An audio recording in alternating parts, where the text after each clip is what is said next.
Thank you. I will start first with a personal statement. I'm not an economist. I've been pretending to be an economist for about 30 years, but I'm a primary care physician by training, actually. I've been working in the same area for almost 30 years as a family physician. That means that I have seen my patients and their families long time before they get dementia. I can also follow these families when they live with dementia as well.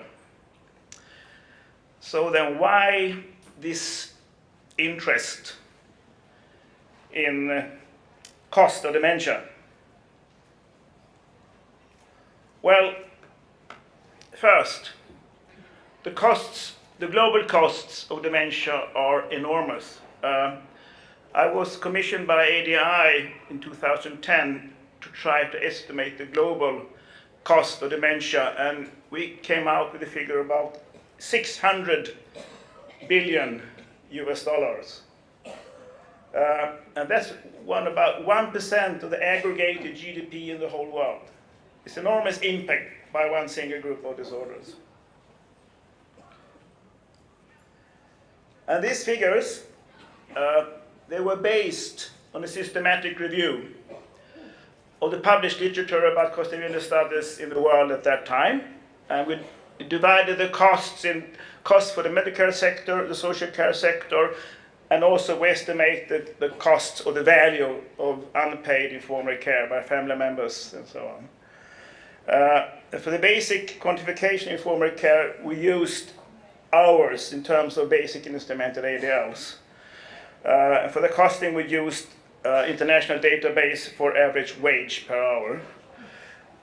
A lot of countries in the world, of course, we have no data at all about cost of dementia. Therefore, we must rely on imputations for countries where we have no data at all. It was a very complex procedure to do that. And since we're also dealing with a lot of uncertainties in the data, we also made a very comprehensive sensitivity analysis where we made a variation of all the uncertain parameters in the cost estimates that we did. And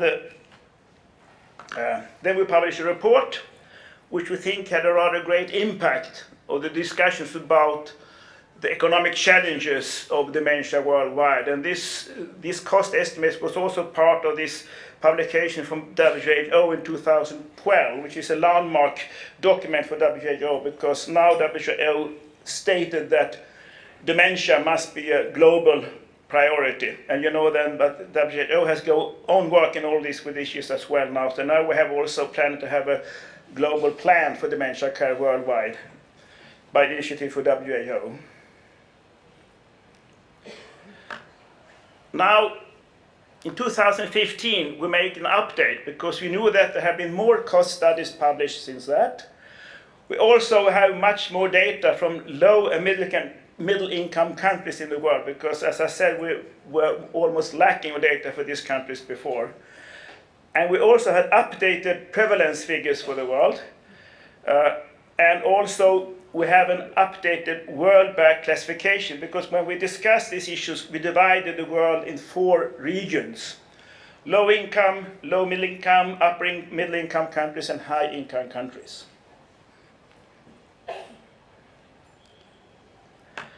And this is how it ended up. As I said, in 2010, we estimated the global cost of $600 billion US. And then in 2015, it was more than $800 billion US worldwide. And you can see also that the big proportion of these costs, they occur in high-income countries in the world. Even if you know that most people, we have about 47 million people with dementia worldwide today, and most of the people with dementia, they live in low and middle income countries, not in high income countries. But nevertheless, the majority of the costs, they occur in high income countries. And we can see these costs as a proxy, perhaps, for the resources for dementia care as well.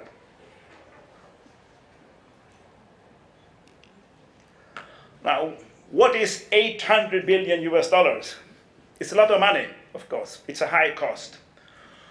Well, you could see that it is actually, if dementia was a country, it would be the 18th largest economy in the world, actually. Similar to countries like Netherlands and Turkey in terms of GDP. And if you perhaps try to make forecasts what will happen, where we think that in the year of 2018, the global cost will reach this $1 trillion level. And if nothing dramatically happens in terms of prevention and treatment, it will reach about $2 trillion in the year 2030.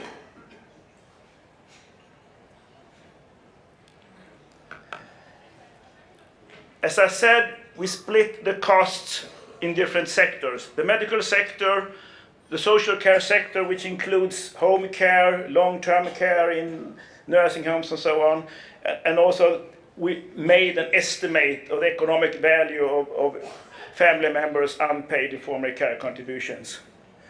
And roughly, you can see from a global perspective, about 20% is in the medical sector, 40% is in the social care sector, and similar is the value of informal care. But you can also see that it's a gradient, because in low-income countries, of course, the contribution of informal care is much, much higher, and then lower, of course, for the social care sector, and opposite then for the high-income countries, where we have a rather big contribution for the social care sector, and relatively set a lower contribution of informal care, although it's a very big proportion also for the economic value of informal care, also in high-income countries. So that's the world. And how is it then in Europe? And this classification in Europe is based on one of WHO's classification of countries worldwide, where we divide Europe in 3 regions, not 4 as we usually do perhaps. It's Central Europe, Eastern Europe, and Western Europe. And we have in the whole Europe, about 10.5 million people with dementia. And for the European Union, roughly about 8 million people with dementia. That's before Brexit. You can see we have similar patterns also for Europe, that we have the highest cost in Western Europe, where we have a rather well-developed social care sector with home care, day care, and also long-term care in nursing homes and so on. While the costs are lower and the contribution of the social care sector is lower in Eastern Europe and also in Central Europe as well. So similar patterns as we have perhaps in the rest of the world, but perhaps not so pronounced as if you have a global perspective of it.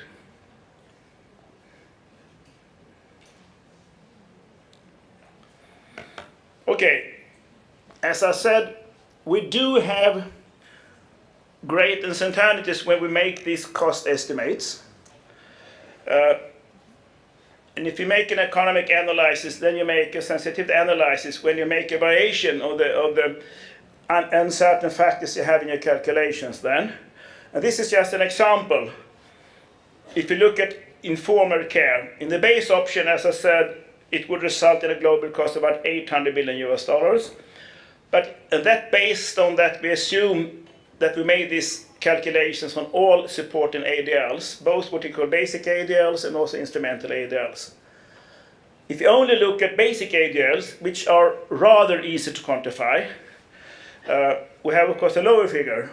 But if we add the contribution of supervision and support at home, which is very difficult to quantify, but we have such data as well, you see that the cost is much, much higher. And you all know that supervision, support, maintenance, and so is a daily part of life we live in, living in a family with people with dementia then. So if you add this figure, you see you have much, much, much higher societal cost for dementia worldwide. They will already reach this $1 trillion landmark cost, actually.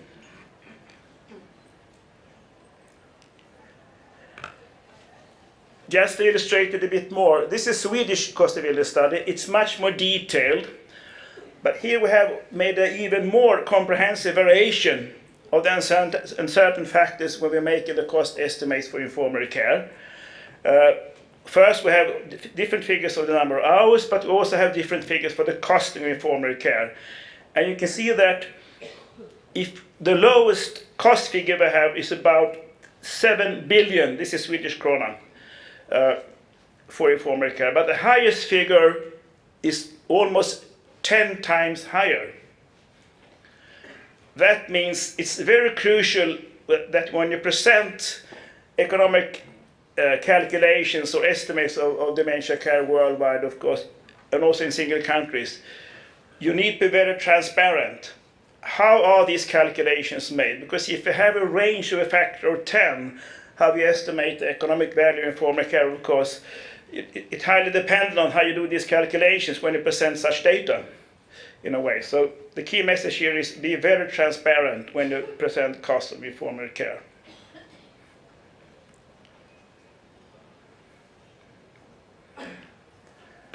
So, some conclusions. Well, dementia is, of course, a global challenge. It's not a burden, it's a challenge. This is very important to state. But we also know that resources, they are scarce. That means that we really have to know how to use all resources for dementia care in the most effective and valuable way. And that's how we, in a way, define cost effectiveness. What do we get value for money? People think that cost effectiveness is the same as cost savings. It's not. There is always some kind of societal willingness to pay for something that's good. For instance, if you have a very low-staffed nursing home with very low-educated staff, and then you improve care, you get more staff and you train them much more.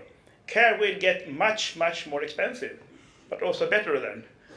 Then people say perhaps, well, in the long run it may be cost savings, but this is not necessarily to do so, because cost effectiveness is also related to a society willingness to pay for something that's good. And that might be any kind of intervention, it may be nursing homes, daycare, new drugs, whatever it is in a way.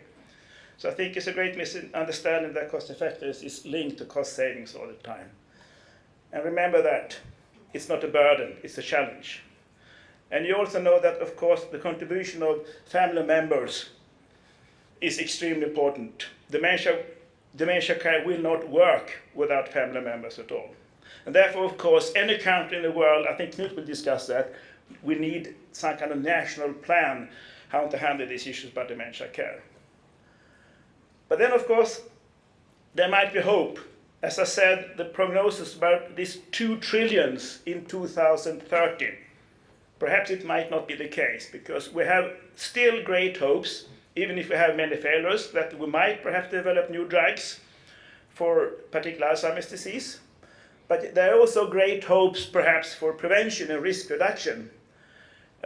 Perhaps you know this landmark study by Mia Kippepelto, the finger study, which showed that prevention might work, risk reduction might work as well. So we are now working on simulations, long-term simulations, to try to look at the cost effectiveness of prevention activities in the field of dementia as well. And this is very interesting, I can show you in a way. And also we know we have these global initiatives, not only ADI, Alzheimer Europe also make great contribution as well. And you know also, of course, that WHO has now taken great initiatives for dementia care worldwide. It's the same for G8 or G7 as it is now. We have a World Dementia Council that is working on these issues as well, and OECD as well is very interested also in dementia from a global perspective. So dementia is now also on the global agenda, and that's very nice.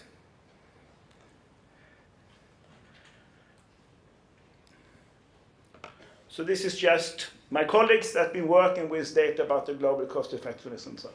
Thank you very much.